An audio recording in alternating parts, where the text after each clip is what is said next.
नमस्कार विद्यार्थी मित्रांनो, कशा आहात तुम्ही सर्वजण? आर क्लासेस या चॅनलवरती तुमचं सहर्ष स्वागत आहे. आज आपण बघणार आहोत डीसी मशीन आणि या डीसी मशीन मधील जे काही जनरेटर आहे तो जनरेटर कशा प्रकारे काम करतो हे तर आपण काल सांगितलंय. पण त्या जनरेटरने काम केलेलं आहे, पण काय काम केलेलं आहे किंवा तिथला जो काही ईएमएफ आहे तो किती जनरेट केलेला आहे आणि कोणावरती डिपेंड असतं आणि कशा प्रकारे ते जनरेट करते हे आपण सांगणार आहेत. आणि मागच्या व्हिडिओमध्ये आपण सांगितलंय की डीसी जनरेटर असेल किंवा डीसी मोटर असेल याचा कन्स्ट्रक्शन, त्याचे पार्ट आणि पार्टचा फंक्शन डिटेल मध्ये सांगितलंय, एकदम मजेत सांगितलंय, एकदम स्टोरी मध्ये सांगितलंय. जर ते व्हिडिओ नाही बघितला असाल तर जाऊन बघून घ्या आणि ते जर व्हिडिओ बघितलात तर हे व्हिडिओ तुम्हाला समजणार आहे. ओके, तर आज आपण वेळ न घेता लगेच सिलेबसला चालू करायचं आहे. आता सिलेबस म्हणजेच काय, जर तुम्ही पॉलिटेक्निक करत असाल आणि पॉलिटेक्निक मध्ये इंजिनिअरिंग इलेक्ट्रिकल इंजिनिअरिंग असेल किंवा इलेक्ट्रॉनिक्स इंजिनिअरिंग असेल किंवा कम्प्युटर इंजिनिअरिंग असेल, या तिन्ही ब्रँचला हा सब्जेक्ट आहे आणि हा टॉपिक आहे. आणि एक्झाम मध्ये 4 मार्काला 100% येतं, म्हणजे येतं 4 मार्काला येतं. किती मार्काला? 4. आता 4 मार्काला कोणाकोणासाठी येतो? जर तुम्ही इलेक्ट्रिकल मध्ये शिकत असाल तर तुमच्यासाठी हा 4 मार्काचा क्वेश्चन आहे. इजे मध्ये शिकत असाल फर्स्ट इयरला, सेकंड सेमिस्टरला, हा सुद्धा किती 4 मार्काला क्वेश्चन विचारला जाऊ शकतं. आणि त्यासोबतच जे काही कम्प्युटर आहेत आणि कम्प्युटरला बेसिक इलेक्ट्रॉनिक्स अँड इलेक्ट्रिकल्स जे काही आहे त्यामध्ये हा जे काही डीसी मोटर आणि डीसी जनरेटरचा पार्ट आहे तर त्यामध्ये एमसीक्यू मध्ये हा क्वेश्चन विचारेल. तर आता वेळ न घेता लगेच आपण ह्या क्वेश्चन कडे जाणार आहोत. आता हे क्वेश्चनचं स्पेसिफिकेशन काय आहे बघा.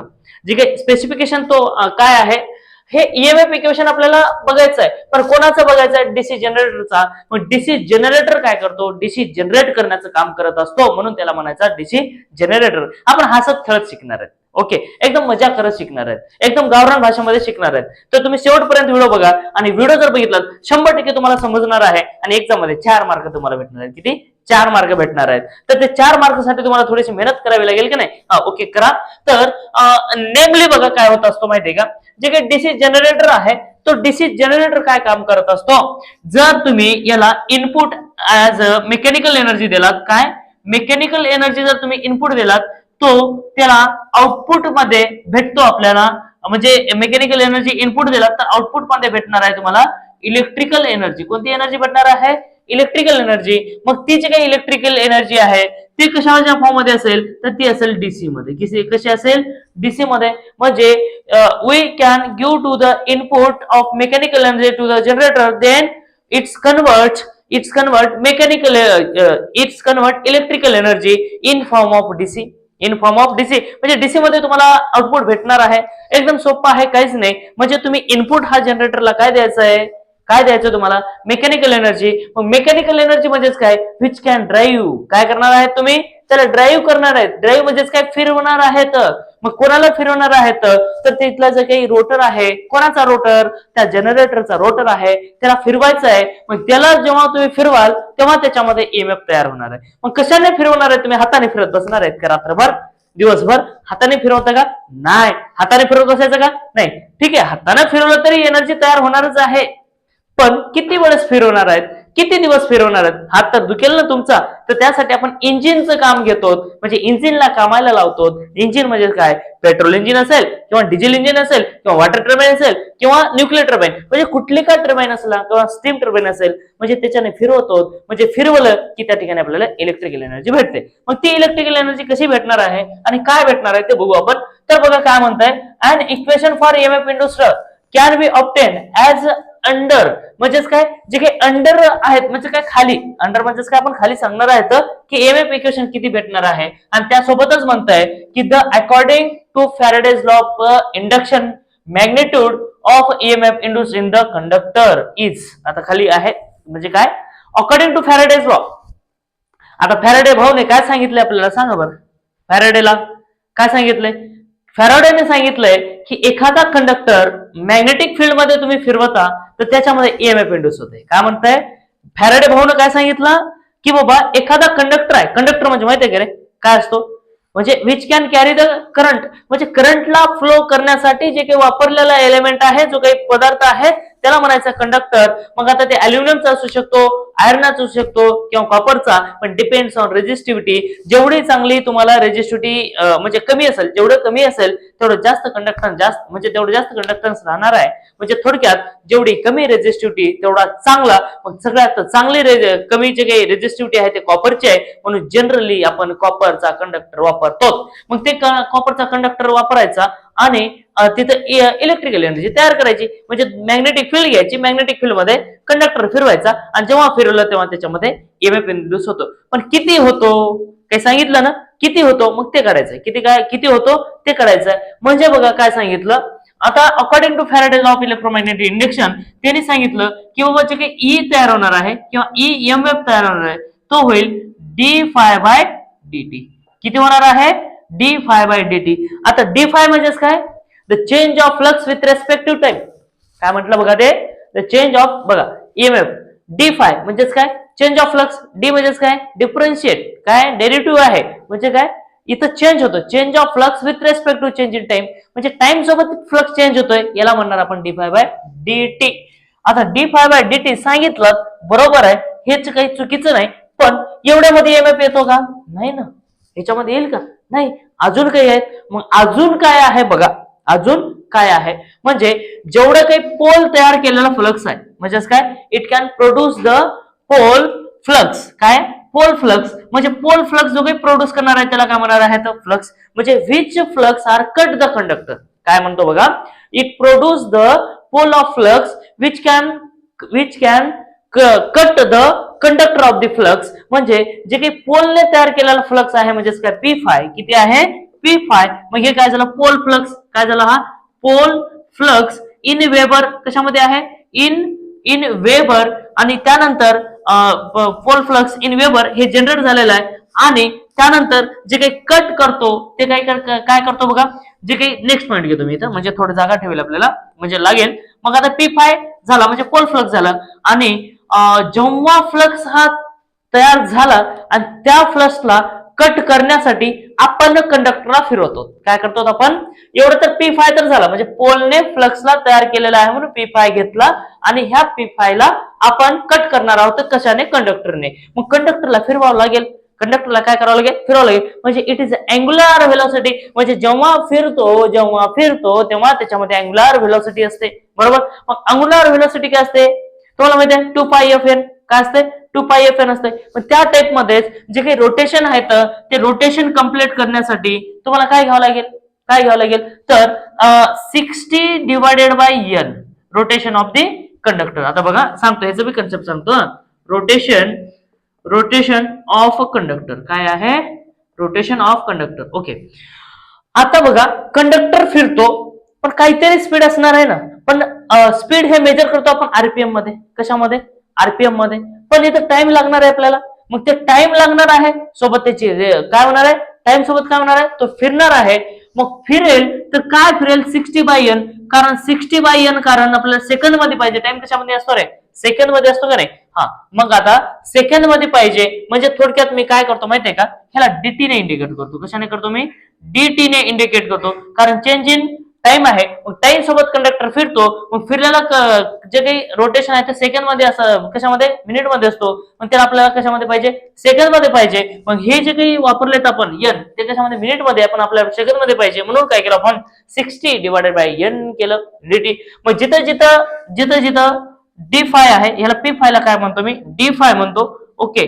जिथं डी फाय आहे तिथं पी फाय घ्यायचं आहे. बघा ई इक्वल टू आता बघा काय होणार आहे? जिथं डी फाय आहे तिथं काय घ्यायचं? पी फाय घ्या. आणि जिथं डीटी आहे तिथं काय घ्यायचंय? तिथं काय घ्यायचंय? 60 डिवायडेड बाय एन. काय घ्यायचंय? 60 डिवायडेड बाय एन घ्यायचा. मग आता आपण डायरेक्ट ई लिहिलं तरी काही अडचण आहे का? काहीच अडचण नाही. मग हे आलं कसं बघा, आता इथपर्यंत आलं. हा. तर आता हे असं 3 पायऱ्या दिसतात. चांगलं दिसतंय का रे? सांगा बरं मला. 3 पायऱ्यावाला चांगलं दिसतो का? नाही ना. 3 पायऱ्या चांगलं दिसत नाही. मग याला असं सोल्युशन करता येईल आपल्याला. याच्या खाली काही ना म्हणजे एक असतो, म्हणजे याची जोडी आणि याची जोडी असते. म्हणजे आपण यालाच P phi P phi N divided by 60 घेऊ. P phi divided by P phi N divided by 60. Okay. इथपर्यंत आलं. पण आता इथं सगळं झालं रे. ई तर इथपर्यंत आला, पण इथं अजून एक राहिलाय. काय राहिलंय बघा बरं, कंडक्टर. जेवढे जास्त कंडक्टर तेवढा जास्त ईएमएफ. काय आहे, जेवढे जास्त कंडक्टर असतील तेवढा जास्त ईएमएफ असणार आहे. मग ते ईएमएफ कुठून येणार आहे, कंडक्टर मधूनच येणार आहे. मग इथं कंडक्टरच नाही बिचारा अब्सेंट आहे. मग कंडक्टर कशाने इंडिकेट करायचं सांगा बरं, झडने. कशाने इंडिकेट करायचा, झडने. म्हणजे इथं आपल्याला सांगता येईल द नंबर ऑफ कंडक्टर. बघा आता इथं सांगणार आहे तर द नंबर ऑफ, मी इथंच लिहितो म्हणजे आपल्याला अजून जागा लागणार आहे. The number of conductor, number of conductor which has number of conductor, that means z which has number of parallel path, which has number of parallel path. काय असणार आहे त्याला, पॅरलल पाथ असणार आहे. तर मग पॅरलल पाथ म्हणजेच काय, जे काही कंडक्टर आहे ते कंडक्टर तर आपल्याला रोटेशन देणारच आहोत आणि त्या ठिकाणी पॅरलल पाथ असेलच. मग पॅरलल पाथ असेल तर काय, पॅरलल पाथ हा इंडिकेट करतो आपण कशाने, ए ने. म्हणून थोडक्यात झड डिवायडेड बाय ए. म्हणून काय घ्यायचं, झड डिवायडेड बाय ए.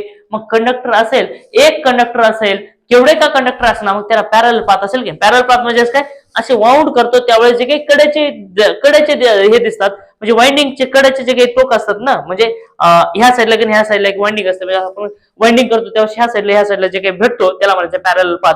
मग पॅरलल पाथ म्हणजे काय, एका कंडक्टरला काय नाही काय पॅरलल पाथ राहणार आहे की नाही. मग ते पॅरलल पाथ म्हणजे काय, झड. मग आता आपल्याला काय करायचं आहे, हे जे काही झड डिवाइड बाय आहे ते ह्याच्यात पुट करायचा, म्हणजे E equal to P phi N divide by 60 तर आहेच इंटू झड डिवाइडेड बाय ए.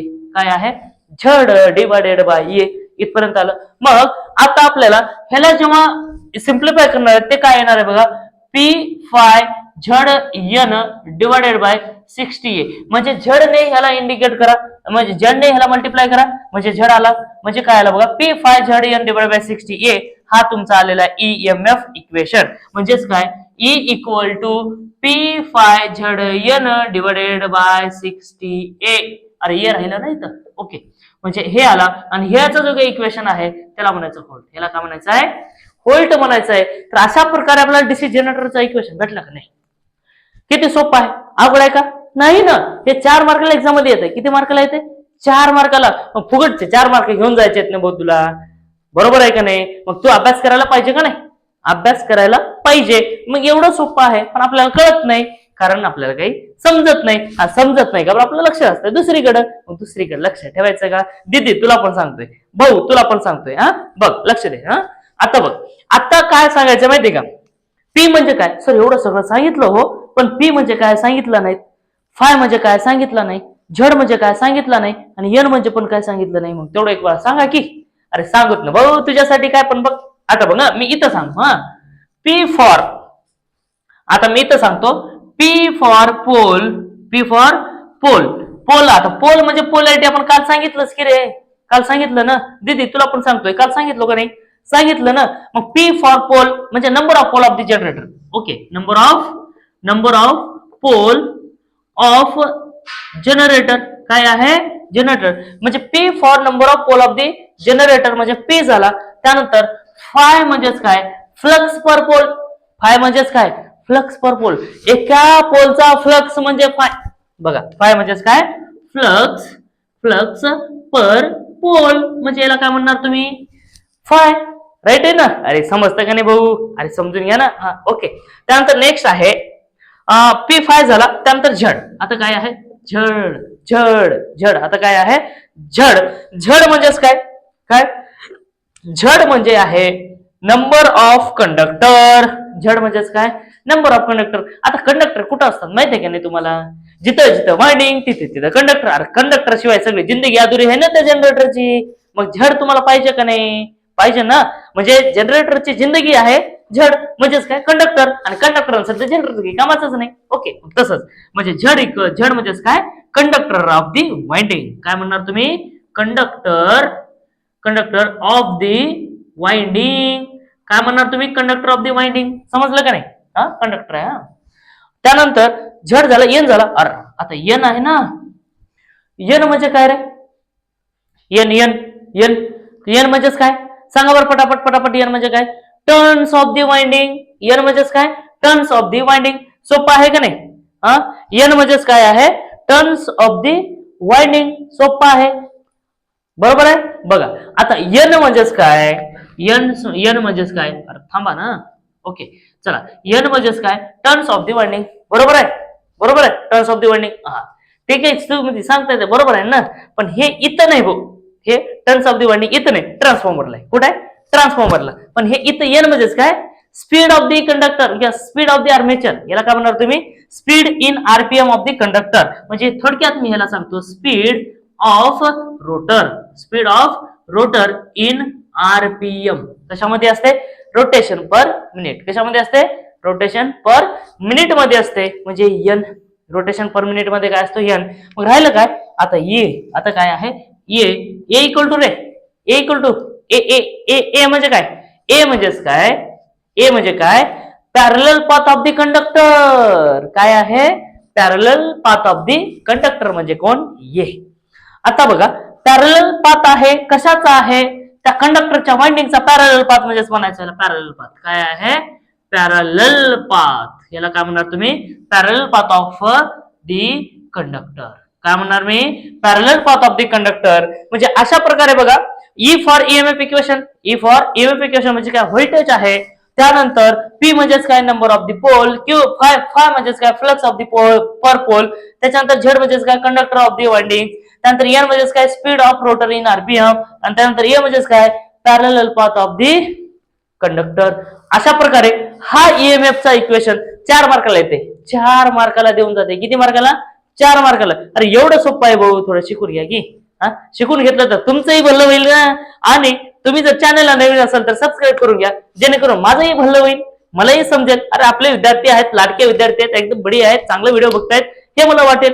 आणि तुम्ही जर बघून उगा इकडे तिकडे नकळत किंवा जर असंच बघितलं, आई एका कामाचं नाही म्हटलं, तर मग किती अवघड आहे. आणि कॉम्पिटेटिव्ह एक्झाम द्या, सर्वात महत्वाचं राहील की बघा, हे जे काही कॉम्पिटेटिव्ह एक्झाम मध्ये जे काही तुम्ही देणार, आता बघा भविष्यामध्ये इलेक्ट्रिकल इंजिनियर आहात तुम्ही, आणि एमएससीबी मध्ये, ट्रान्सको मध्ये, आरआरबी मध्ये, कुठेही जा, भविष्यामध्ये इंजिनियर होणार आहेत तुम्ही, इंजिनियर मॅडम होणार आहेत, इंजिनियर सर होणार आहेत. मग सगळे तुम्हाला सर सर चहा घ्या, पाणी घ्या वगैरे म्हणायत. मग त्यासाठी काय करावं लागेल, हे तुम्हाला माहित असायला पाहिजे. काय माहित असायला पाहिजे, हा म्हणजे पी फाय झेड एन ह्याच्यावरती डायरेक्ट क्वेश्चन विचारतो, डायरेक्ट फॉर्म्युला विचारतो. काय विचारतो, डायरेक्ट फॉर्म्युला, किंवा ह्याच्यावरती एखादा न्यूमेरिकल. अरे असिस्टंट इंजिनियरला विचारतात तुम्ही, आयटीआय किंवा पॉलिटेक्निक करत असाल तर काय एकदम चिल्लर आहे ना, आणि चिल्लर मध्येच क्वेश्चन येतं, मग तुम्ही ते करून घ्या.